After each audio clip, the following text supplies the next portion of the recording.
You ask Tiger to calculate. This deals with finding the midpoint between 2 points. The midpoint between the 2 points is -5.557. Let's solve it step by step.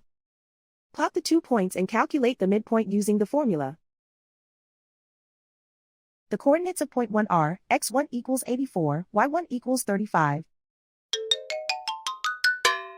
The coordinates of point 2 are x2 equals -95, y2 equals 79.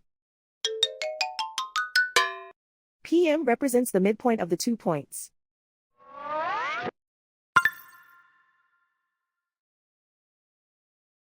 Use the x values in the midpoint formula to find the midpoints x. x1 equals 84.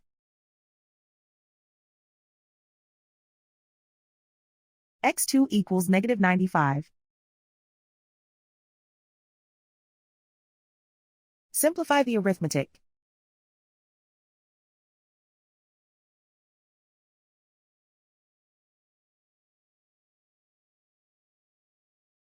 Use the y values in the midpoint formula to find the midpoints y.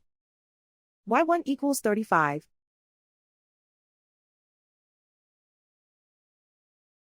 y2 equals 79.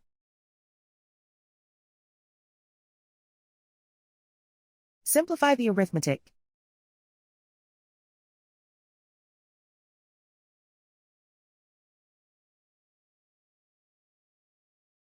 And so, the midpoint is -5.557.